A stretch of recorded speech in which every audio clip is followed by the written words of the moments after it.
Big breaking news tonight. In a case covered by Court TV, a man accused of murdering his stepdaughter is set free by the judge. What will his daughter do now after testifying against her father? Was justice served?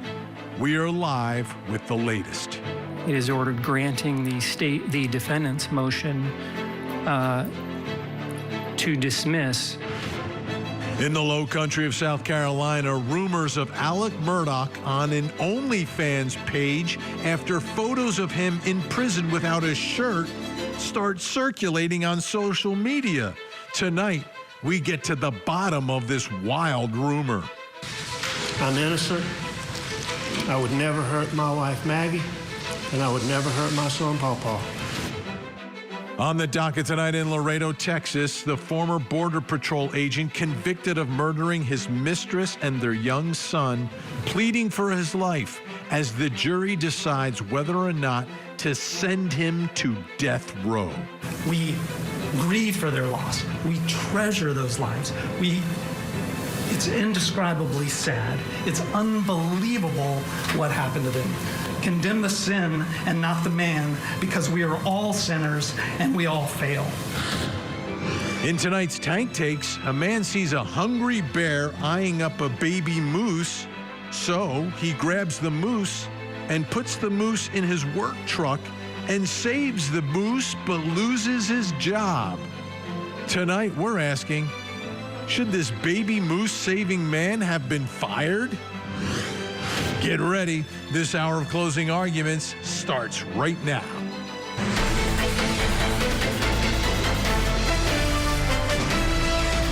I'm Vinny Politan. Great to have you tonight here on Closing Arguments. Big hour coming up. Could get a lot bigger if this happens. We've got a jury out, and it's not just guilty, not guilty. It's life or death.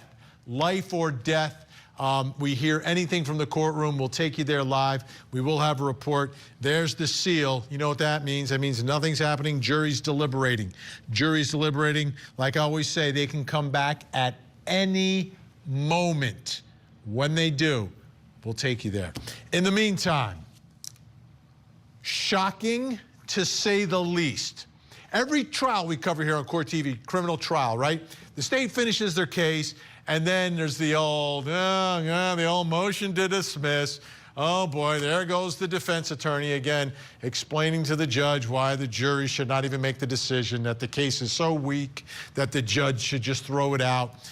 Never happens, never, ever, ever, ever happens. We kind of go through the motion, it's like a and then this happens today. The court has to make two findings.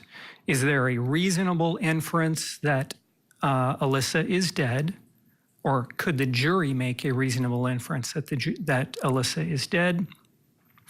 And the second question is does the court or the finder of fact have the ability to make a reasonable inference that Alissa's death resulted from the defendant's conduct?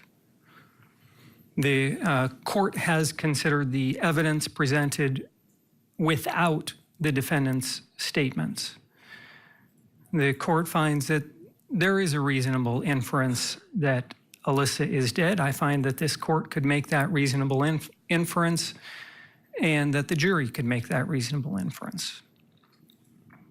The second question is there a reasonable inference that Alissa's death resulted from the defendant's conduct? There is really no testimony about the defendant's conduct in relation to Alissa's death. The defendant raised Alissa, and the court is not here to decide if his parenting style was appropriate or inappropriate. The court's not even deciding if the defendant killed Alissa or not. The court is deciding whether or not a reasonable inference from the evidence that has been put before the jury, excluding his statements, shows that a reasonable inference can be made that the defendant caused or the defendant engaged in conduct that resulted in Alissa's death. The court is unable to make that finding. It is ordered granting the defendant's motion to dismiss based on the corpus delicti rule. The second question is whether or not substantial evidence exists to warrant a conviction. There is circumstantial evidence in the case. The question then becomes, is it substantial that would warrant a conviction for second-degree murder? The court has considered the evidence and finds that substantial evidence does not exist to warrant a conviction.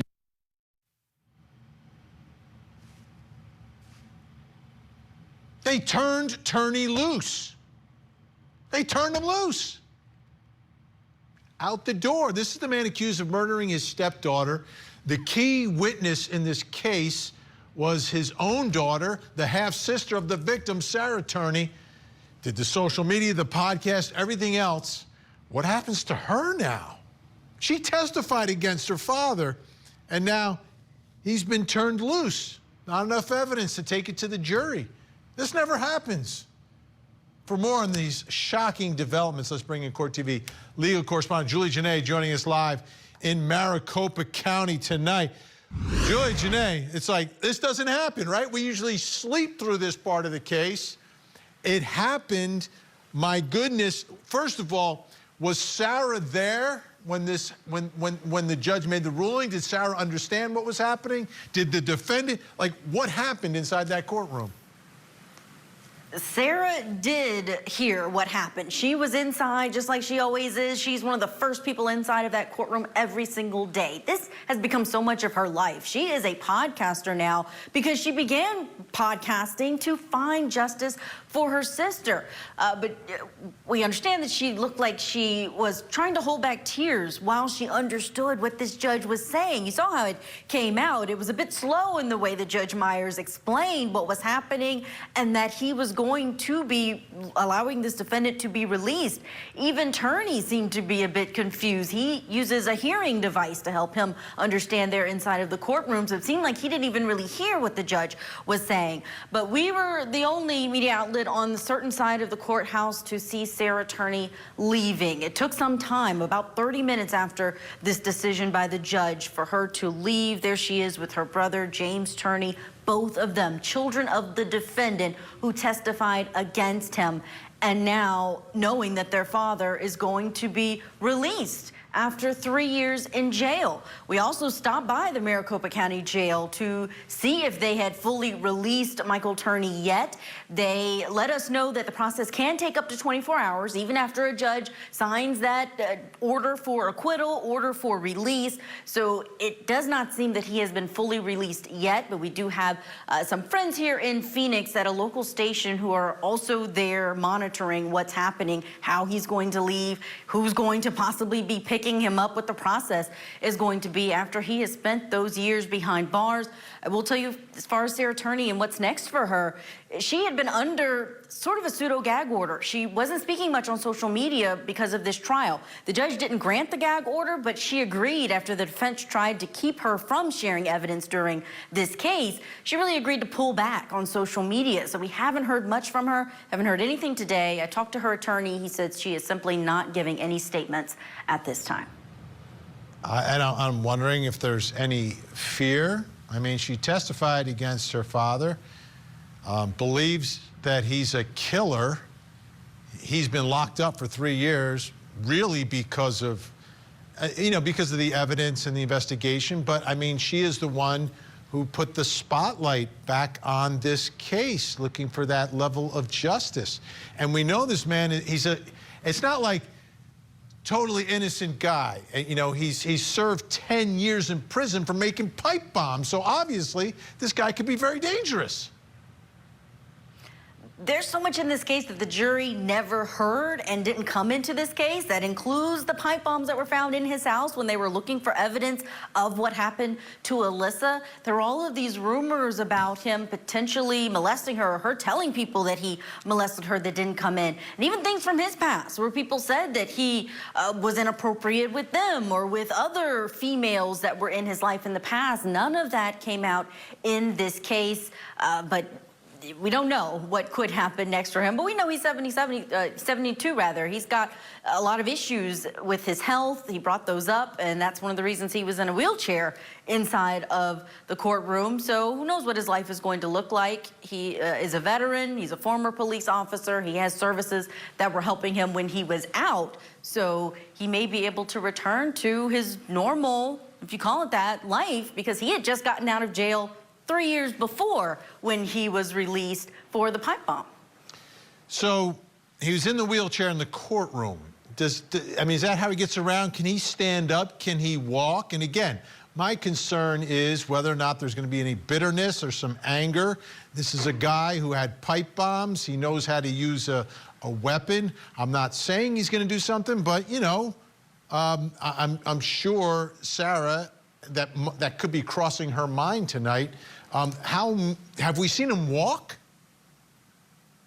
Well, about the wheelchair, I've seen him stand a lot in court. He stands every time the jury comes in. He sometimes stands for an extended period of time because we have to wait for the jury to get ready, and he wanted the sheriff's office to unloose or unrestrain him from his legs because he had been wearing chains. That was strange to me because typically the sheriff's office only does that when they're concerned there could be some kind of a flight risk or incident there inside of the courthouse.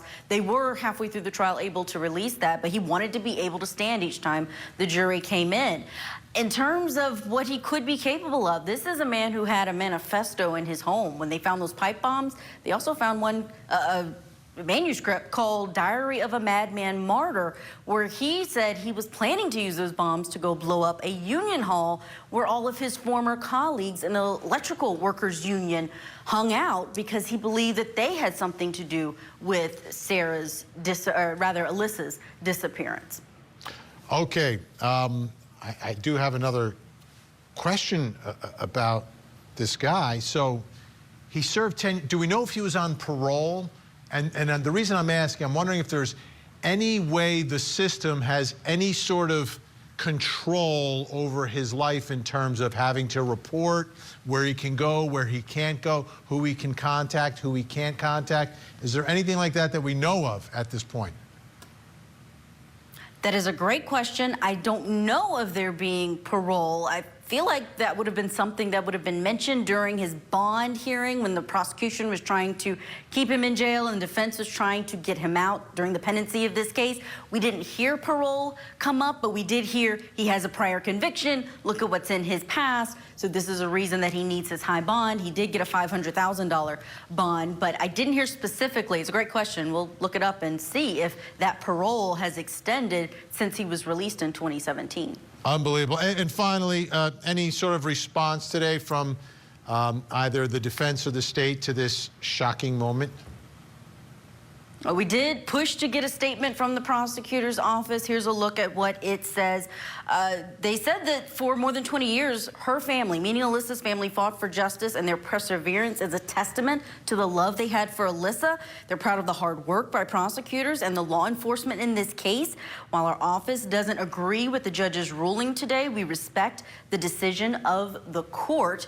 I also want to play a clip from the defense team. Jamie Jackson was the lead attorney on this case, along with defense attorney Olivia Hicks. Here's what they said outside of the courthouse after getting that bombshell ruling from the judge. He is happy that the judge saw it his way.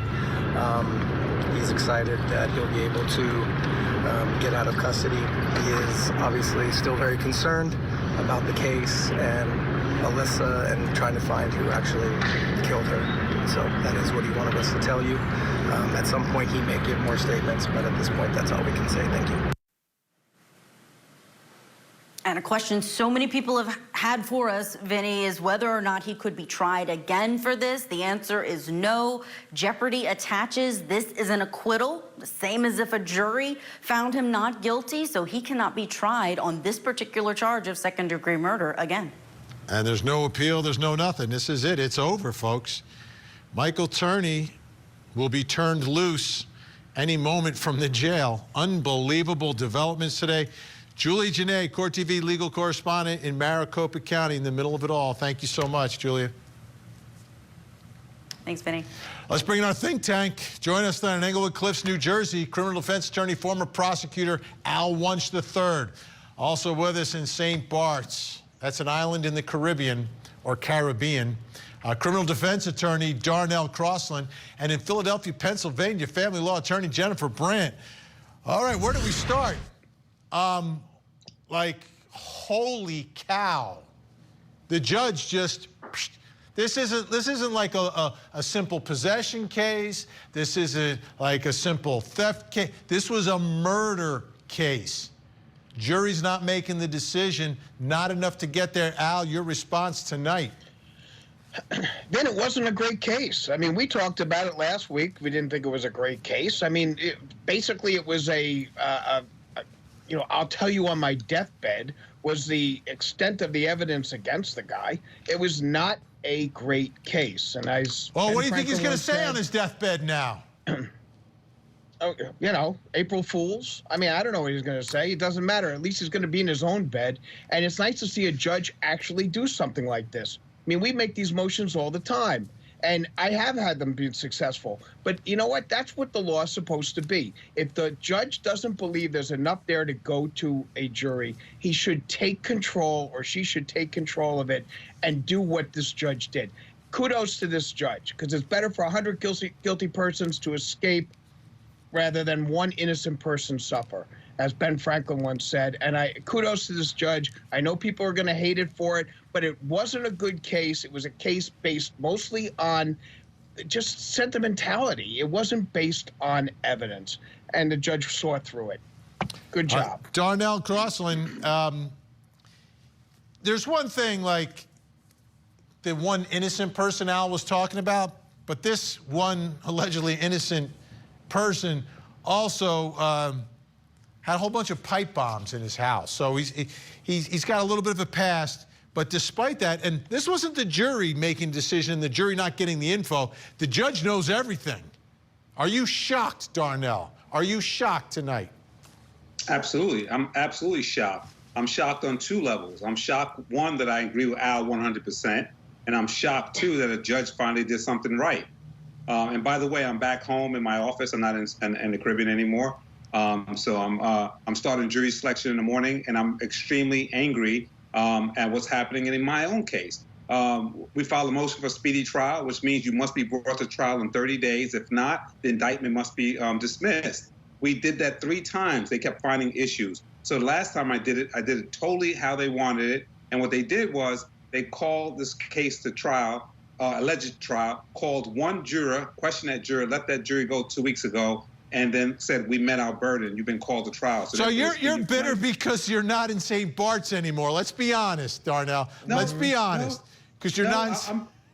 I'm bitter because the trickery that goes on. So now tomorrow morning we start the real trial. But the trial that so-called started 2 weeks ago when I was in St. Bart's, when they called one juror and let him go to say they met their burden, it's exactly why I'm happy with this judge's decision tonight, because he laid out what you have to find, what he can't find. And although you may be emotional, Vinny, because I know you still got your prosecutor's hat on, the bottom line is we tell the jurors to not make emotions play a part in any of the decisions. So this judge said, this is what I have to find, this is what I can't find.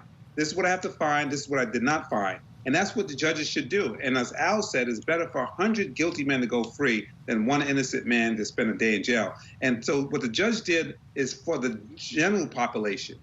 It's not just for the way you feel about this man and his pipe bombs. It's the rule that should be applied to every single case, and I'm proud of this decision. All right, Jennifer Brandt, let me ask you, if this young woman, Sarah, came to you and said, and I'm not saying she is, but if she did, and said, I'm scared. I just testified against my father. He was found not guilty. I know he's done things in the past. Is there anything that you or any other lawyer could do to protect this young woman from her father? Well, I think he would actually have to do something in order for us to protect her. But I can understand her fears, and I think they're well-founded, especially when you hear that he had pipe bombs and a manifesto and was going to, blow up a place where people, claim that they knew information about him or that he had done something to his other daughter. So, I mean, the fact that he is somewhat vindictive and that is proven and he's went to jail for those pipe bombs certainly would bring fear, and she would feel worried, and she should feel worried about this man because we see what he's capable of, regardless of Alissa. Just seeing these pipe bombs and these pictures that we're seeing and the events that happened before, he's a scary guy. He's not somebody who's just completely innocent. So, we see him in a wheelchair, but we also see that he stands up without a problem. So is this an act? Is this something? Is he really healthy or not? And is he going to bother her? Hopefully, he's happy to get out of jail. He's happy to go on with his life. He wants no part of this and wants to live a peaceful existence for the rest of his life. So hopefully that's the case. Certainly, he has no contact with this part of the family, and the family is certainly broken. But hopefully they can all move on. But Hey, Vinny, I understand why she might be fearful. I just want to add that Jennifer knows this. We do this in family court all the time. She could apply for a civil restraining order and do an affidavit articulating her fears. Only if she can show that she has imminent fear, that there's really something that he did. Right now, I'm not sure about that, Darnell.